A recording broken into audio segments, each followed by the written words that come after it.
अरे है ना, जंगल में रूखा सूखा खाए से अच्छे बा कि जेल में कम से कम चटनी रोटी मिली नो। सरदार की जय हो, सरदार की जय हो। कैसन जेल जाके बात करत हवा हो? तो आके जेल जाके जल्दी बा का? ना ना सरदार, जेल जाके के करा के जल्दी बा? हम तो बस ऐसे ही एगो बात कहत रहनी है। सरदार की जय हो, सरदार की जय हो, जय हो, जय हो, जय हो। आज भोर होते निकल जाइए 3 जना लोग गाँव की ओर, लूट पाट करके कम से कम इतना माल लिया के बा कि 1 महीना के राशन पता के इंतजाम हो जाओ। अरे छोटुआ, ते अपन घोड़ा काहे ना निकल ले? अरे इतना गरीबी चलता चाचा कि घोड़ा चना खइले बिना कमजोर हो गई बा। हम कही कि का अपन घोड़ा निकाली, तोहरे घोड़ा पर बैठ के चल चलता नहीं। निकाला निकाला, जेब में जौन ची बा 10 रुपया 5 रुपया 1 रुपया जौन भी होके फटाक से निकाल दा, इससे पहले कि हमनी के हथियार निकाले जाओ। ओए गैंग वाला भैया लोग, हमरा के कहां लेके जात हो? घर के ने बा तोहार घरे लेके जाता नहीं सो। रास्ता बताओ हमनी के, हम अपन घरे खुद से चल जाबो। हमरा के उठा के काहे लेके जात हो? तोहार घर में लूट करे के बा, रास्ता बतावा नहीं तो गोली गोली मार देल जाई। ना ना ना, मरिया मत लगिन, मरिया मत, सीधा ले चला, हम बतावता नहीं। देखा तू आई कैसन लगाता हमरा पर? सुंदर सुंदर नहीं थे? कहले के मतलब कि अति सुंदर बा, अति सुंदर। हम तो कहे कि सुंदर नहीं खे लागा। ना ना, अति सुंदर लगाता, अति सुंदर। हाइयो वाला तो ठीके रहल हो ना। ओमे जो नीचे वाला लटकल बानो वो हरा कलर के बा, हरल का जमत नहीं खे। हमें लाल बा, ललका वाला ढेर खिलता। दोनों एक डिजाइन तो बा, थोड़ा मोड़ा फर्क बा। नीचे वाला जम हरा दे देला स, हमें लाल बा। आमे बीचे में लाल देला स, हमें बीचे में हरा देला स। कतना के पड़ल है? हां छोड़े ना, रुपया पैसा कौन बात बा, अच्छा लगा तनु। पटका इनकरा के। ए टकलू महाराज, माल केने रखल बा? ए के बा होई लोग? हां काहे तोरा के कंधा बैठा के लेके ना? चड्ढी गैंग के हई स। चल भीतरे चल, बता रुपया पैसा कहां रखल बा? ए छोटुआ, ते कहां जात बाड़े रे? अरे सोना चांदी हे के रखल बा, भीतरे कहां जात बाड़े?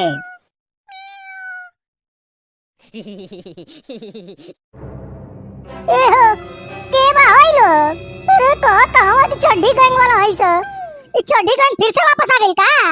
अरे दादा, हमार सोने का हार ले गई ना सर। अभी तो एक बार पहिल बोरा कइले रहनी है।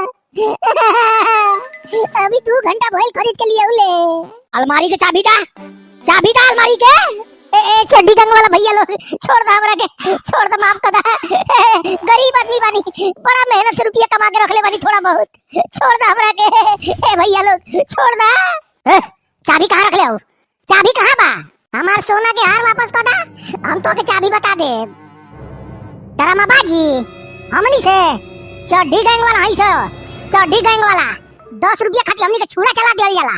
ए हो चाचा, पीटा तब पीटा, चाबी नहीं के बतावा, पीटा। ए बाबू ए, मंगलसूत्र तो छोड़ दा हमार। आई रखी बोरा में। ए मारा मत लगिन, उनकरा के मारत काहे हवा? अलमारी के चाबी बता दा, छोड़ देल जाए, नहीं तो मार के खत्म कर देल जाए। चाबी दा, जल्दी चाबी दा। ला भैया चाबी ला मारा मत हमरा के, ला चाबी पकड़ा। देखिया हो पंचो, हमरा घरे में डाकू घुस गई ना हस। ए होशियारी करबू ना तो ढक्कन खोल दे खोपड़ी के, बुझा गई? बैठा चुपचाप, बैठा अपन जगह पे। अगर एको बे चूचा कइलू तो खोल दे ढक्कन। हो गई लो, समेटा जल्दी जल्दी निकल जा। ए छोटुआ, बोरम भर। ए भैया के बाड़ा हो तू लोग? चड्ढी गैंग के आदमी बानी हमनी के। और ई सोना चांदी रखले बाड़ू? हैं? और ई बा जवन रहला कुल ले लेला। अभी तो आज खरीद के लिए आई लानी है, नहीं तो बियाह में गई नहीं पहन के, न तिलक में। जब तक डाका पड़ गई हमरा घरे में। अरे हो गई लो, बस चाचा बस, निकलते बानी सर। ए भैया चड्ढी गैंग वाला भैया, हमार सोना के हार वापस कर दा, बोले हमार पति देव के सारा सामान लेके चल जा। ऐसा काहे कहत हो? बड़ा मुश्किल से तो एक हार दिया ना इतना दिन के बाद, वो लुटा जाए तो दोबारा कमात थक जाइया।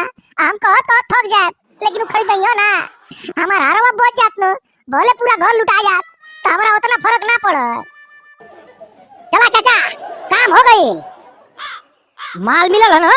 अरे निकला मर्दवा, अभी जंगल में पहुंचले के बाद देखल जाई कितना माल बा। हमरा तो लगा था 1 महीना के जुगाड़ हो गए। अगर हल्ला कैलू तो गोली मार दिया जाई। चला हो।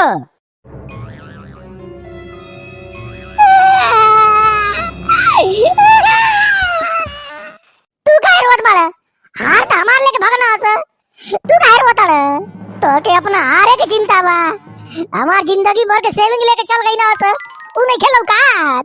ए बहरे मत जा, बंदूक ले ले हमस, मार दिया। अरे माटी लग जाई तूने नी के, माटी लग गई। आई जौना चड्डी बानो ते ही पर यो नसीब ना होती। हमार जिंदगी भर के मेहनत के कमाई लेके चल गई ना सर, हमार हार लेके चल गई ना सर, ओकर चिंता नहीं के हो।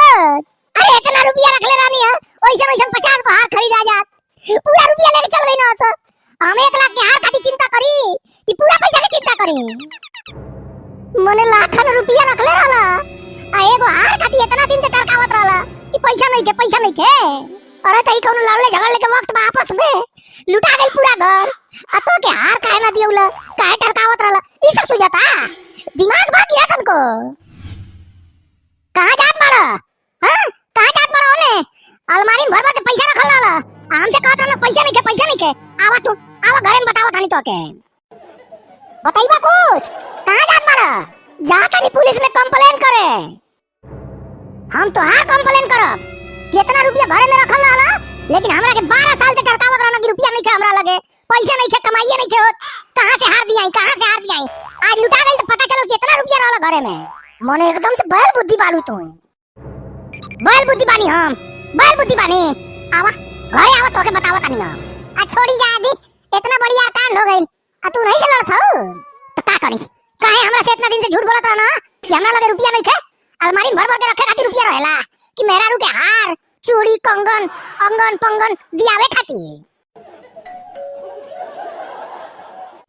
हाँ, बड़ा दिने के बाद आज मजा आ गई लो। ठीक कहत हवा। बहुत दिन से खवाई लनी हस, आज जाके ये डाका मारे के मौका मिलल।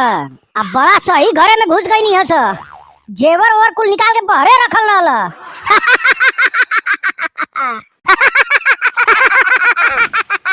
सरदार बहुत खुश होई, सरदार बहुत खुश होई आज हमनी से। कहे ना सरदार कहले रहल कि कम से कम 1 महीना के राशन पतई का जुगाड़ करके आइयो स। हमरा लगा था न राशन पतई तो खाली नोटवा में हो जाई, आई जेवर बिकाई नु तो कम से कम 20-20 हजार रुपया हर आदमी पे पड़ी। हाँ, सरदार बहुत सही समय पर बहुत सही फैसला लेलस कि अब जा लोगिन गाँव के ओर, अब जा डाका डाला। चाचा तनी घोड़ा के स्पीड बढ़ावा, आज बहुत दिन के बाद मार हाथे लगल बा, आज होई मुर्गा के पार्टी। सही कहता रे छोटुआ, सही कहता रे। अरे मुर्गा खइले कई महीना हो गइल रे, बड़ा गरीबी में जियत रहनी हस। दाल भात खा खा के दिमाग थक गइल ल। ए बढ़ावा हो, हम स्पीड बढ़ावा तनी घोड़ा के। चल हम हट चल चल चल।